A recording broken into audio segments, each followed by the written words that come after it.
Ever get that feeling like you need a book?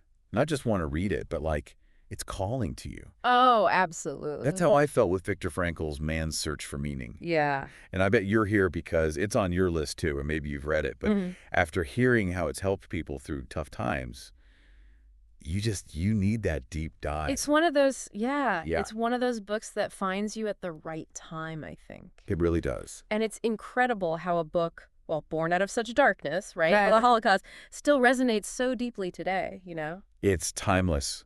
And that's exactly what we're diving into. Yeah. How Frankl found and taught others to find meaning in the face of, well, Unimaginable. unimaginable suffering. Yeah. We'll be unpacking excerpts from his book to do just that. Really diving in. So he starts by describing this wave of shock that washed over prisoners when they first arrived at the camps. Right?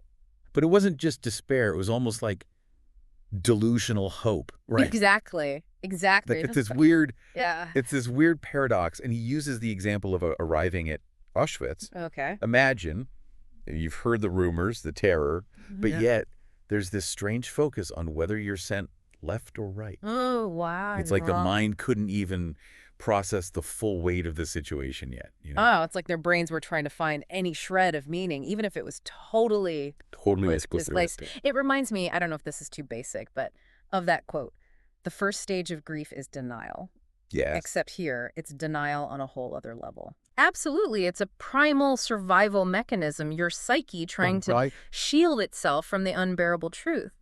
But as Frankl points out, that delusion, it couldn't last forever. Of course not. And that's when the real horror set in, I imagine. Right, the hammer drops. He talks about these distinct phases of a prisoner's experience, almost like a map of the human psyche to extreme duress. Under pressure, yeah. So phase one, that initial shock and delusion, that obviously crumbles, right? Right, and it crumbles into what he calls emotional dulling, which is phase two. Emotional dulling. And it's heartbreaking. Yeah. But it was a way to survive. Right.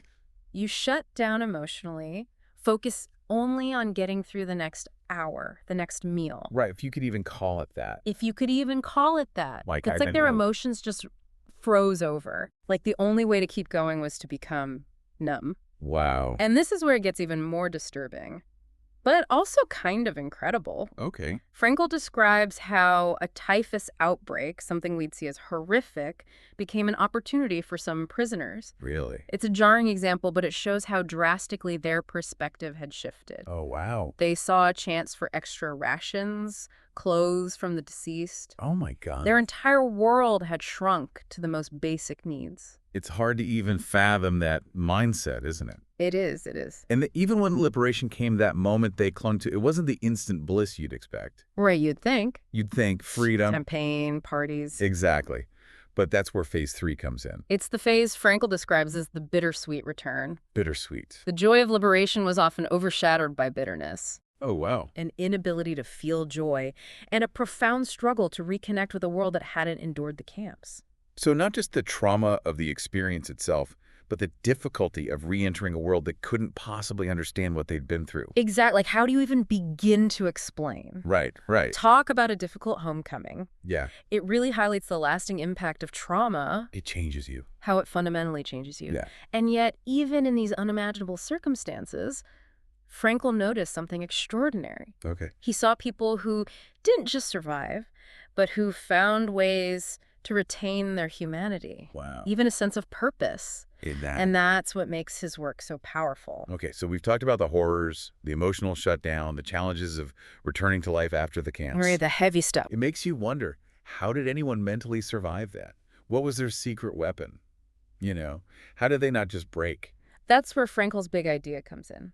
Logotherapy. Okay, logotherapy. And I know it sounds a little intimidating, like some jargony term. It does, yeah, a little bit. But it's actually a really simple, powerful idea. Okay, so break it down for us. See, back then, lots of psychology focused on our drive for pleasure. Okay, makes sense. Or power, like Freud and Adler were all about. Right, right. But Frankl, he saw something different, especially in the camps. Okay. He realized our deepest drive, the one that kicks in stronger when things are tough, is our drive for meaning. So even in the camps, surrounded by suffering, death, people were still hardwired to find something, I don't know, something to live for. Exactly, like their brains wouldn't let them give up on meaning completely. That's wild. Is there, like, actual proof of this? Or was it just what he saw there? No, it's more than just the camps. It's like universal. Think about that study they did at Johns Hopkins. I don't think I know that one. They asked students, what matters most to you in life? Okay, good question, yeah. Was it happiness? Success? Nope. 78%, huge majority, they said meaning and purpose were key. Wow. 78%, it's almost like everyone. Exactly. So this need for meaning, it's not just about surviving a concentration camp, it's in all of us. So how did this play out in the camp specifically, though? How did they find meaning in that darkness? It's honestly amazing when you think about it. Frankl talks about prisoners finding meaning in, get this, acts of choice. Wait, really? Even the smallest ones? Even the smallest ones. Choosing to volunteer for a work detail, even though it was grueling. Oh, wow. It gave them a sense of control, agency, in a place where they had so little of it. So not about the task itself, but about reclaiming some control. Exactly. And then there was the choice to share their food, right? Oh, yeah. Their rations, which were almost nothing. Almost nothing, and they still shared. Or to cling to their morals, their values, when surrounded by, well... By the worst of humanity, basically. Exactly. These were acts of defiance, tiny but powerful ways of holding on to their humanity. Like those small acts of kindness, of courage, became beacons of light in that darkness. Exactly. But it wasn't just about actions, though. What else? Frankl also talks about finding beauty in unexpected places. Okay, this I get here. A sunset over the camp, the sight of a bird in flight, even just a moment of shared laughter.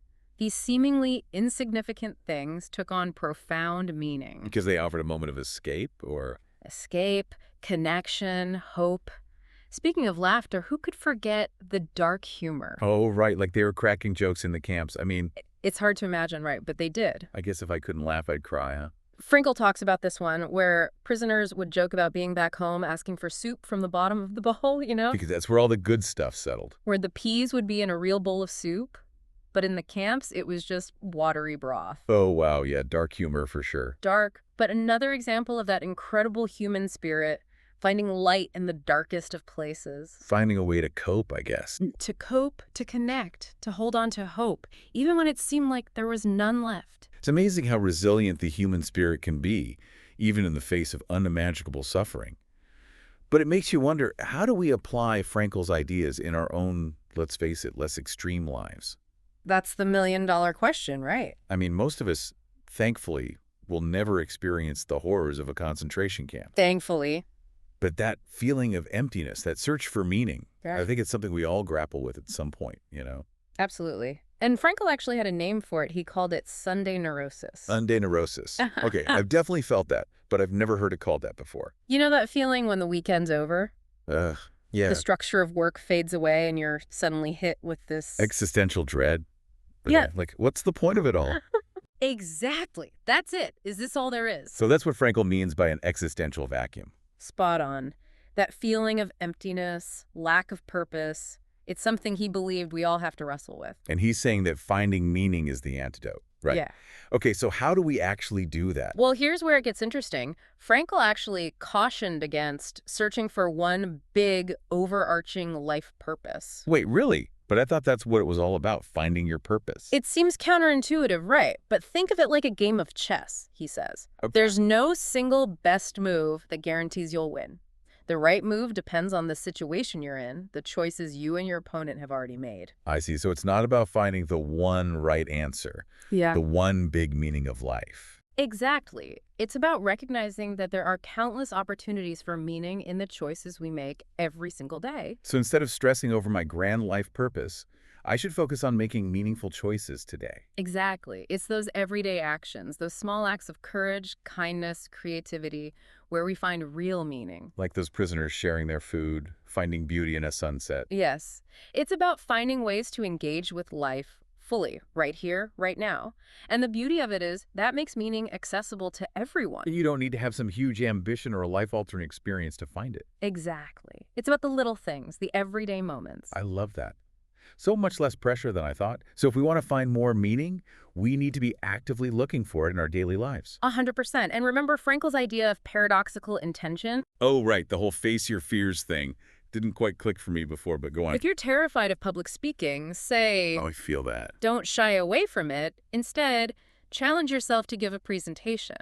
Sometimes the act of confronting our fears head-on actually diminishes their power. And I bet there's a huge sense of meaning that comes from facing those fears, right? Exactly. It's about choosing courage over comfort. It's about taking control.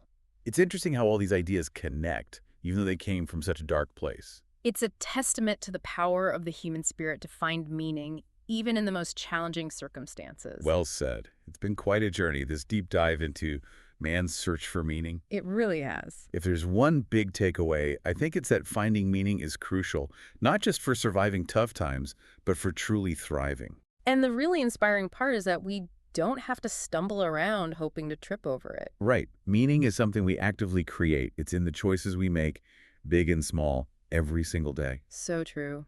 And if Frankl's fellow prisoners could find glimmers of meaning in a concentration camp, What are we capable of seeing in our own lives if we just open ourselves up to it? it really makes you think. It does.